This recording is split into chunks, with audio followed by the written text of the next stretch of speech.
Hello. Today magre-review tayo ng bagong battery from Anern. Ito yung matagal nyo na nire-request. 12 volt siya na LFP battery. Tapos yung discharge natin at hindi maganda yung result natin. Ang git ng BMS natin. May user manual. Pwede i-series, pwede i-parallel. Ayan. So, 100 amp hour to.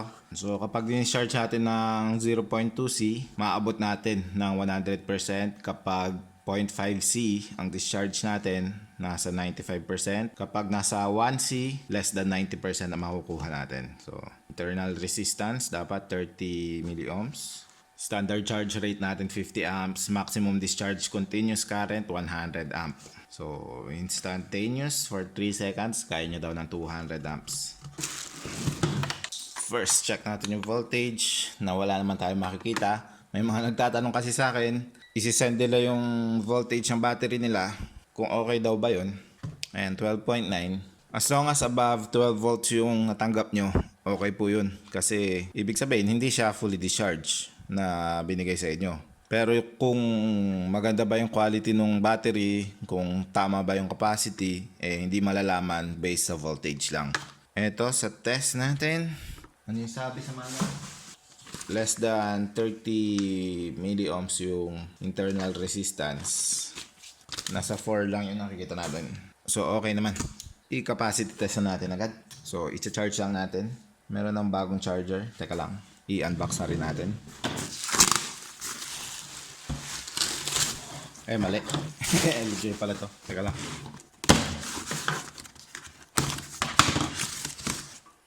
Safe na safe. 0 to 15 volts na 100 amps. 0 to 100 amps. Server power supply na style. May display siya. Ayan, nakaset na. 14.6 volts. Charging natin 50 amps. Tapos mamamatay siya kapag 0.1 amps na lang yung pumapasok. Makikita rin natin yung total amp hour and watt hours. So, masaya naman ako dito sa nabili kong charger. Ito lang, hindi color coded yung terminal. So, titignan mo lang yung sign dito. Negative or positive. Yung iba kasi may black and red dito. Ito wala. Mag-spark kaya? Naman. Very good. Kasi hindi rin siya nag-start mag-charge kapag sinaksak mo agad. Mag-charge lang siya kapag pinindot mo na to. Yan. Mag-charge na tayo. Hindi umaandar yung fan natin. Ni-expect ko tutunog yan ng malakas. Check natin. Sakto. 50 amps. Ayos. Okay, so balik tayo mamaya kapag tumigil na to. Ayan, tumigil na siya mag-charge. Nakapaglagay tayo ng 37.2 amp hour. Pero ang voltage ng battery natin, 13.2 pa lang. Ang maganda sana, umabot tayo at least 14 or at least 13.8 volts. Pero ayan, 13.2 lang yung naabot natin. Just to make sure na na yun talaga yung nadidetect. Ayan, 13.16 dito sa multimeter natin. Ulitin lang ulit natin. Tingnan natin kung anong voltage pa talaga siya tumitigil. Ayun, 13.7, 13.8, bilis tumasa, 13.9, 14 na, 14.3. Ayun. Unti-unti nang bumababa yung current natin. Ayun, tumigil na. Umabot tayo ng 14.6, tumigil na siya. Let's see if totoong 14.6. Baka capacitor lang sa charger yan. Nakita natin. Well, 14.5 dito. Tanggalin natin yung charger. Tingnan natin. 13.6. Kunin ko isa pang charger, yung Faxor. Tingnan natin kung may difference. Ito. May mga tama yung screen kasi dun sa sunog. Ayan, nagsa-charge na. 2.8 amps muna, tapos 13.6 volts. Etong Faxor, ganun talaga pag start mong mag-charge, mabagal lang yung current. Tapos, tataas yan kapag medyo matagal na. Soft start na charging. Okay, tingnan natin kung titigil din to.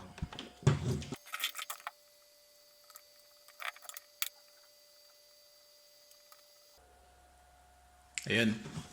Namatay. Ang nakita kong voltage bago siya namatay, 13.7 volts. Tignan nyo dito. 16.9 volts. Kapag nangyari yung gano'n na tumaas ng sobra yung voltage, pero alam mo namang may BMS to, magpo-protect yan around 14.6 volts. Ibig sabihin, nag-protect na yung BMS at ang nadidetect natin voltage ay yung capacitor na nandito sa charger. So, tingnan natin kung madidetect natin yung dito. Ayun o, 16.9 volts. So, hindi na siya nakakabit sa battery, pero yung charge na in-output lang ng charger natin yung na-detect natin. Nangyayari din yan sa ibang solar charge controllers. Ang mga nagtatanong, bakit?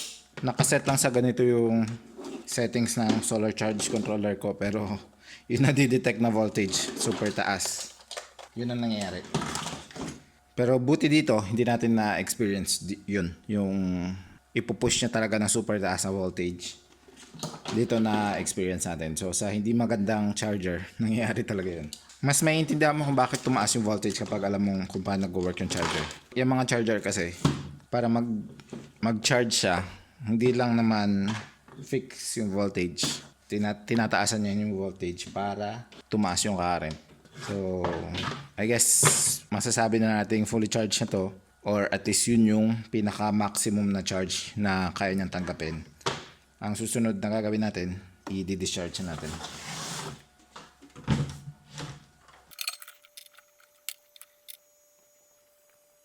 So, ayan, di-detect na yung voltage natin, 13.5. I-set natin, ito discharge tayo, constant current. Discharge natin 20 amps, cut-off voltage natin 10 volts. And start na tayo. Ayan, so nagdi-discharge na tayo. Balik tayo pag tapos na. Tapos na yung discharge natin at hindi maganda yung result natin. Ito, tingnan nyo. 75 amp hour lang yung nakuha natin. 917 watt hours.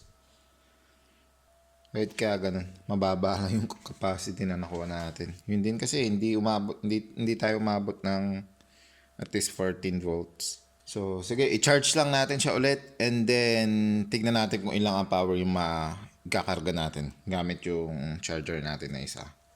Ayan pala, 11.4 yung voltage ng battery natin ngayon after natin i-discharge. Ayan, charge na ulit tayo. Ayun, after nating i-charge, tumigil na siya. Ang nakuha natin dito, ang lumabas, 61 ang power lang. So, mababa. Tapos, 13.1 yung voltage niya. Pag i-charge ulit natin siya, malamang tataas din agad yan. Ayun, no? 13.7 na agad. Ayan, tumitigil na 0.1. Tumigil na. So, 63 amp hour yung nakuha natin. Malamang kapag discharge ulit natin yan, ganun ulit, nasa 70 or mas mababa na yung makukuha natin. So, bago tayo mag-capacity test ulit, ay buksan na natin, tignan natin kung bakit ganun. Unbalanced ba yung cell, kaya tumitigil siya ng 13 point something volts. Linisan ko lang dito. Tanggalin natin itong mga to. May mga nagsasabi sa comment section natin na wag ko na daw pukpukin to at lagyan na lang ng acetone. Sige, itry natin kung kaya natin buksan gamit ang acetone lang. Teka lang, kuha tayo ng acetone. One eternity later. Wala na pala kaming acetone, so next time na lang natin itatry yung acetone. Bibili muna ako ng 1 galon ng acetone. Marami pa naman tayong bubuksan eh. Meron pa akong 3 battery ata dyan na nakapila.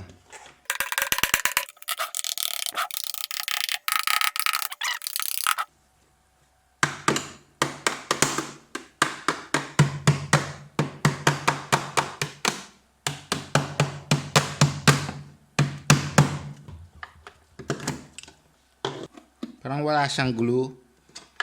Naka-clip lang. So, kahit lagyan ko to na acetone, kailangan ko pa rin talagang pukpukin nung pagpukpok natin para mabuksan siya. Kasi wala, tignan mo. Oh, malinis. Wala namang glue. Buti na lang.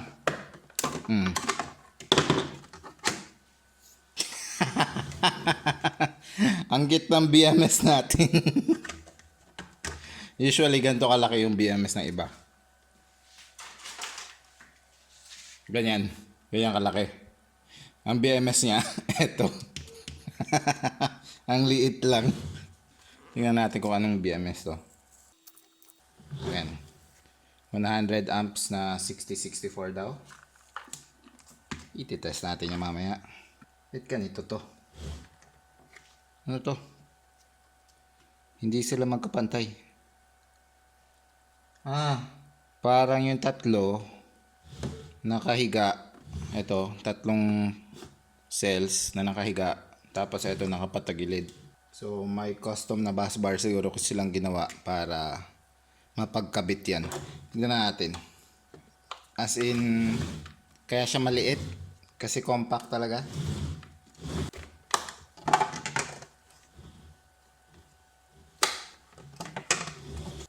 Six gauge yung wire sa positive, dalawang 8 gauge na wire sa negative, which is usually yan din naman yung ginagamit ng iba. May foam dito sa gilid, so okay lang tusukin to. Dito sa kabilang side ang medyo kailangan natin ingatan. Ito, well, humiwalay na pala. So kadalasan meron pa yung sealant sa ilalim. So, hindi siya basta-basta mag-slide. Unless hindi nila nilagyan. Tingnan natin.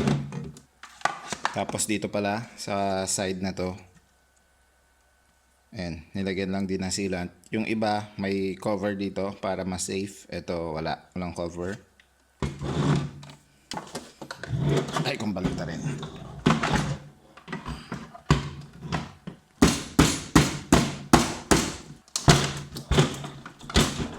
Yun. Nag-slide lang. Buti na lang hindi nila nilagyan ng pandikit sa ilalim. At ayan, makita na natin kung paano binuo. Naka-weld yung cells, yung bus bars natin. At buti naman, yung bus bars gantong style. Pwedeng mag-expand or pwedeng mag-bend. Kapag nag-bloat kasi yung cells, kailangan may give tong bus bar natin para hindi naiipit yung cells. Hindi ganito ang mangyayari. Tanggalin nga natin to para makita nyo mabuti. May mga nickel na tabs, in-spot weld sa aluminum, mukhang aluminum to na bus bar para makapag-solder sila nung balance leads nung BMS natin. So, ito yung main na negative. Papunta dito sa isang cell. Ayan. Tapos main positive natin. So makikita nyo ito yung isang cell. Ayan. Yan yung mga cells natin. Check natin yung QR code. CAT-L. Mukhang CAT-L yung brand. 384 watt hours. Para makuha nyo yung amp hour, i-divide nyo yan 384 by 3.2 volts. So, 120 amp hour dapat siya na cell. Sa size niya naman, oo, pwede siyang 120 amp hour na cell. Pero bakit mababa yung capacity na nakuha natin? Scan ko lang yung QR code. Hindi ko ma-scan. Kung kaya nyo i-decode, ito yung QR code niya. Hindi rin naman kompleto yung characters dito sa gilid. So, hindi natin manually ma-enter. So, hindi ko masasabi kung ano yung production date ng cells natin. Kung kaya nyo i-decode tong QR code niya. Ayan. Lagay nyo sa comment below kung ano yung madedecode nyo. Tapos, check na lang natin yung cells kung bakit hindi natin maabot yung 14 volts. Unang cell natin, 3.31. Pangalawa, 3.31 din. Pangatlo, 3.42. So, nauuna mapuno tong isang cell na to. At yung panghuli, 3.31. So, nauuna mapuno itong cell na to. Kaya, hindi siya napupuno. Yung tatlong cells natin hindi napupuno kasi 3.31 pa lang siya. Unbalanced yung cells natin. Malalaman natin kung mahina itong cell na to kasi kung siya yung puno, 3.40 something, at pag discharge natin, siya din yung unang bumagsak ng voltage, ibig sabihin, mababa talaga yung capacity nito. Kahit i-balance natin to, walang mangyayari. Pero kung naunang na-discharge tong tatlong cells na to, may pag-asa pang pwede nyo i-balance yung cells para tumaas yung capacity. Ang nadidetect. Ang nangyari dito? Ayaw ma-detect. Ang nangyari? Na-disconnect yung temperature sensor natin. Ayan. Akala ko nagluloko na. Ayan. Okay na ulit. At least alam natin nag-work yung temperature sensor. Magdi-disconnect siya kapag abnormal yung reading. 13.41, discharge current natin 20 amps, cut-off voltage natin 10 volts. Hindi natin nare-reach yung 20 amps kasi may limit yung wattage na kaya niyang i-discharge. Sumasobra siya. So, parang nasa 11 amps lang ata. Anyway, start na natin. Ang totoong discharge current natin 12.6 amps lang. So, hindi pa tayo umabot sa 20 amps talaga. Na dapat, kapag 20 amps lang yung discharge mo, abot ka talaga ng 100 amp hour. Sige, balik tayo in 5 hours. 5 hours yung discharge na ito eh. Okay, so after nating i-discharge, ang nakuha pa rin natin, 72 amp hour. Ang battery voltage natin, 4.08 volts. So, natulog yung BMS. Tanggalin na natin to. Check natin yung voltage ng battery natin. Yan, 11.4 na yung voltage ng battery. I-check natin yung voltages ng cells natin. 2.8, 2.9. Ito yung sinasabi natin puno eh. 2.9. Pero mababa na siya. 2.8, 2.7. Ayun no, magkalapit lang 2.9 tsaka 2.8. At makikita nyo, ayun no, may konting bloat na. So, yung mga cells natin, less than 3 volts na. 2.8 at 2.9, eh, malapit na talaga malobat yun. So, I think hindi magkakalayo yung capacity ng mga to. So, I don't think kung ibabalance to, eh, tataas talaga yung capacity. Anyway, gagawin natin yan mamaya para ma-sure natin kung ano talagang capacity ng mga cells na to kapag na-balance. Ang gagawin muna natin ngayon, ilagyan natin ng mas mataas na load. Tignan natin kung paano magre-respond tong BMS na to. Napakaliit. Ilan yung MOSFET na ito? Tignan natin. Ano tayong 1, 2, 3, 4, 5. Pero siya yung high current na MOSFET naman yata. So, possible. Kasi maliliit, lumiit na rin yung mga BMS ngayon eh. Makikita nyo yung mga ibang dali BMS. 100 amps na BMS. Ganito na talaga kaliit. Unbox tayo ng inverter na bago. Kasi nasira yung ginagamit natin pang test. Nasira sa sunog. So yun lang yung nasa box yung mismong inverter. Maganda sana kung at least 2,000 watts yung inverter natin eh. 1,000 watts lang to. Anyway, okay lang yan. Sasabayan naman natin ng isa pang inverter para masagad natin yung 100 amps na discharge rate na ito. So charging naman, na-test na natin yung 50 amps niya. Okay naman. Charge natin. Yan, para hindi mag-spark.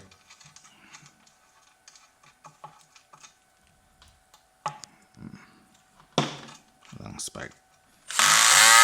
Bitan natin ng 500 watts na inverter. 1,000 watts nakalagay dyan. Peak power yan. So, at least madagdagan natin. Ang kukunin natin dito siguro mga 800 watts. Tapos dito, 200, 300 watts. Titignan naman natin. Yung total current naman ang i-measure natin. Kakabit pa pala tayo ng saksakan natin.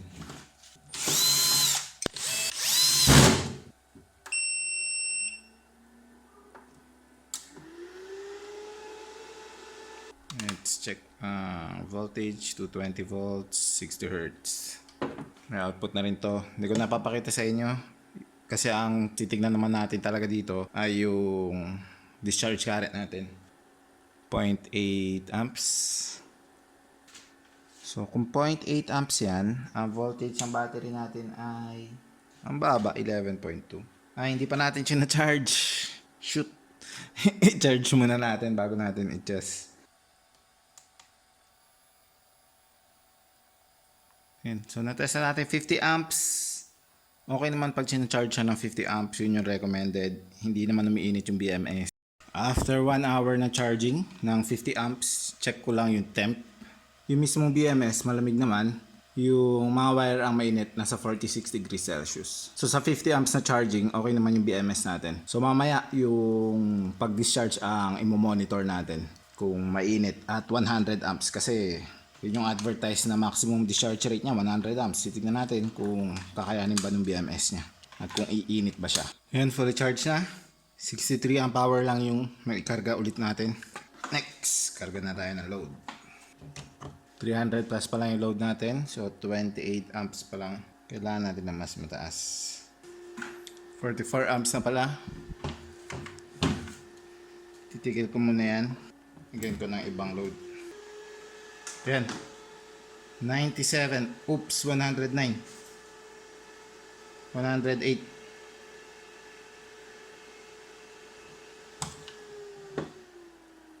Masyado mataas. Check ko dito kung ilang watts. Maabot ako 1,000. Kaya lang. Kaka-unbox lang natin eh. So, ayokong sagarin.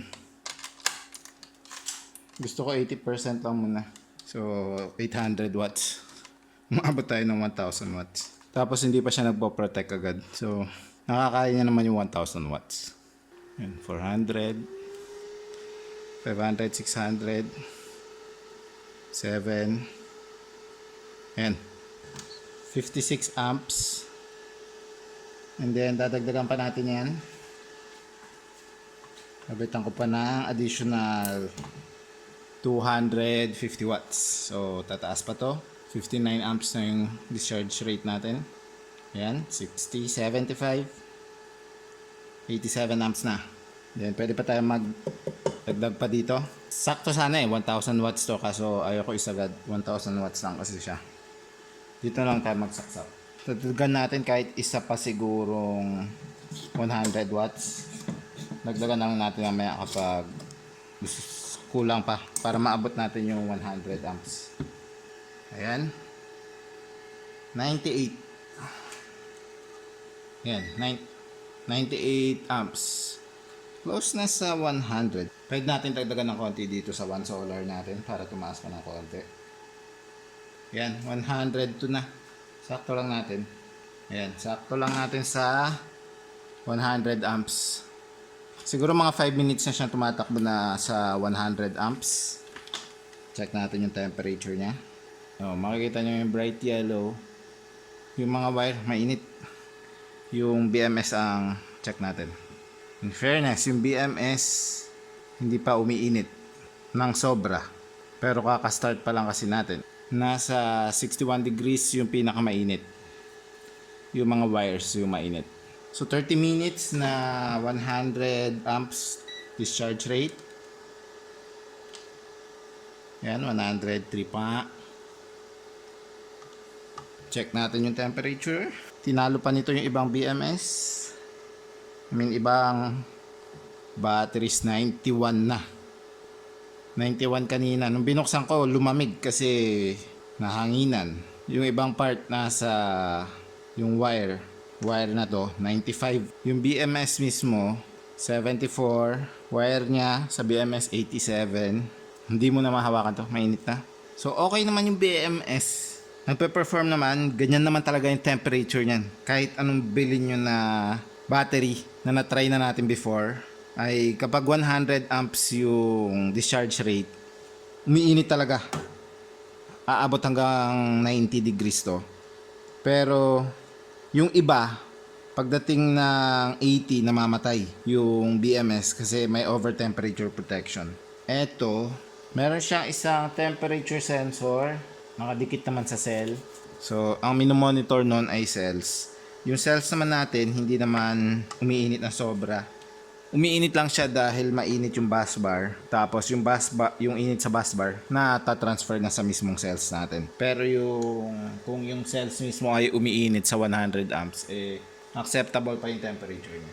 So I think kung i-discharge mo to ng 100 amps, kakayanin niya naman. Mas mabilis nga lang masisira yung BMS mo tsaka yung cells mo kasi makukulong yung init na ito kapag nasa loob siya ng case. Makukulong yung init, iinit yung cells. Kung minsan hindi mo mapapansin, tignan mo, eto, hindi mo mararamdaman na super init na. Mahahawakan mo pa to, pero sa loob pala, super init na niya. So, halos lahat naman ng 100 amp hour na na-test natin na batteries, advertise niya na kaya niya yung 100 amps na discharge rate, pero umiinit siya, so hindi talaga advisable mag-discharge ng 100 amps sa mga 100 amp hour na batteries. Paminsan-minsan, mga pasundot-sundot lang na 100 amps, pwede. Pero kung continuous na ganito, mapapabilis yung buhay ng battery mo. So, I think hindi na natin kailangan pang ituloy-tuloy itong i-discharge. Dati dini-discharge ko ng tuloy-tuloy para makita ko yung capacity, pero parang sa capacity test pa lang kasi natin 70 amp hour, 70 plus lang yung nakukuha natin. So malamang mas mababa pa makukuha natin kapag 100 amps yung discharge rate natin. Nakalagay naman dun sa manual niya, mga less than 90 na ata ang makukuha mo dapat. So siguro mga nasa 60 pababa na makukuha mo kapag 100 amp hour yung discharge rate mo. Ang ititest na lang natin ay kung may overcurrent protection siya. Dadagdagan natin yung load, tignan natin kung mamamatay. 105 amps. So papataasin pa natin yan. 114, 115, 123. Ayan, dagdagan pa natin. 143 na. Hindi pa siya namamatay.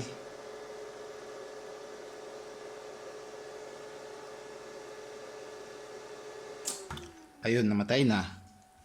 Temperature siguro yung nag-trigger doon. Ayan, 100 kasi. So, pag narating niya yung 100 degrees, mamatay yung BMS. Ewan ko kung ano yung overcurrent protection niya ng BMS natin. Pero hindi ko na itatry kung ano pa. Basta alam nyo na, kahit tumabot na kayo ng 150 amps, hindi mag-trigger yung overcurrent protection niya. Siguro baka 200. Ang gagawin natin, so na-test na natin 100 amps, kaya naman ng battery. Iinit nga lang siya. Ang susunod ay try kong i-balance yung cells and then capacity test natin. Tignan natin kung tataas. Kasi yung cells neto, nakalagay 120 amp hour daw yung mga cells. Pero bakit 70 amp hour lang yung nakukuha natin? Pero kung after natin siya i-balance, mababa pa rin yung nakukuha natin capacity. Mga rejected na cells siguro ito mga to. Mga hindi pumasa na 120 amp hour na cells. Yan, fully charged na. Check lang natin yung voltages ng cells. 3.36, 3.52. So, ito talaga yung una ng pupuno. 3.35, 3.35. So, halos puno na yung mga nahuhuli. So, I think konti lang talaga makukuha natin na capacity kahit itry nating i-balance. So, may nagtanong sa akin kung pwede ba i-charge ng 3.65 tapos 50 amps or 100 amps yung isang cell sa charger na to. Try natin. 3.65. Nice. So, nakaset tayo ng 50 amps pero 26, 27 amps lang. So, gagawin ko lang yan sa lahat ng cells para lahat sila nasa 3.65 na voltage. Then, capacity test ulit tayo. Okay, so malapit na tayo mag 3.65. Not sure if makikita nyo, pero ang naikarga lang natin, 0.9. So, 3.62 na siya. Ang naikarga lang natin, baka mamaya pag natapos to, mga nasa 1 amp hour lang yung difference. So, hindi sila magkalayo ng capacity nung unang napupuno. So, baka kapag tinest natin to, very minimal lang yung madadagdag after natin siyang i-balance. So, hindi maganda. Sige, babalik tayo kapag na-balance ko na lahat. Ang total amp hour na naikarga natin sa lahat ng cells, 5 amp hour lang. So, after nating i-charge individually yung mga cells, ang total voltage natin, ayan, maabot na tayo ng 14 volts. Dati, nasa 13.7 yung pinakamataas talaga na nakuha natin. Ito na yung final capacity test natin. So, ayan, 14 volts. Cut-off voltage, 10 volts. Ayan. Ito, tapos na yung third capacity testing natin. Ang capacity na nakuha natin, 74 amp hour. So, ganun talaga. Kahit after nating i-balance, yun talaga yung capacity nung mga cells niya. So, hindi maganda kahit 120 amp hour yung cells, super baba nang nakuha natin. 72 amp hour, anong binalance natin, 74 amp hour. Out of 100 amp hour dapat. Yung energy storage niya, 1,280 watt hours, pero around 900 plus lang yung nakuha natin. So, hindi maganda. Tapos, yung plastic casing niya, mukhang hindi nila sinil. So, if gagamitin nyo to na malapit kayo sa dagat, may chance na pumasok yung moisture sa loob nito. Nung nagpagawa nga tayo ng battery sa China, ayaw nila nung may tornilyo kasi ang issue daw doon, madaling pasukin ng moisture. Yun, may seal pa yon. Eto, walang seal to tapos wala pang glue. So, malaking chance pasukin to ng moisture. Tapos sa cells mismo, tignan nyo naman yung gawa nila. Puro mga tape lang para ma-secure yung cells. Yung cells nila hindi ganun kaganda. Ayan o.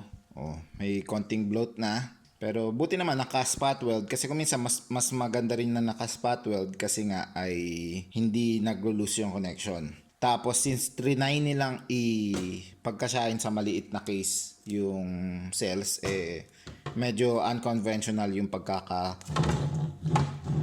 build nung cells nyo. Ayan. So nagtaka ako noong una kung bakit parang mas mataas to. Yung pala, ayun nga, nakahiga yung tatlo, yung isa nakatagilid. Yung BMS naman, unang tingin natin maliit pero nag-perform naman na maayos kasi yung ginamit naman nila na MOSFET, yung mga high current na MOSFET. Makikita nyo yun usually sa yung BMS na ginagamit nila sa pang-start ng motor. Yun din yung ginagamit sa BMS na ginagamit ng mga gumagawa ng BMS pang automotive. So, mas okay naman yun.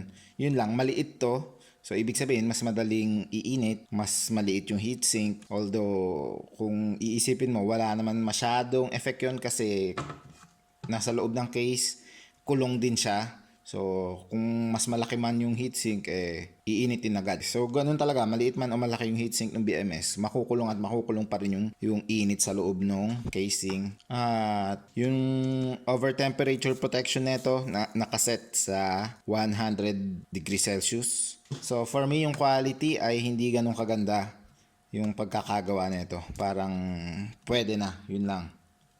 Pwede na quality. At yung pinakamasama nga, yung capacity ay mababa. So, hindi magandang sets yung ginamit nila dito. So, para sa atin, hindi maganda i-recommend tong battery na to. Ititest din natin yung puti nila na battery. So, titignan natin kung mas maganda ba yun. So, kung may katanungan pa kayo, leave lang po kayo ng comment below. Don't forget to like and subscribe. And I will see you again next time. Bye!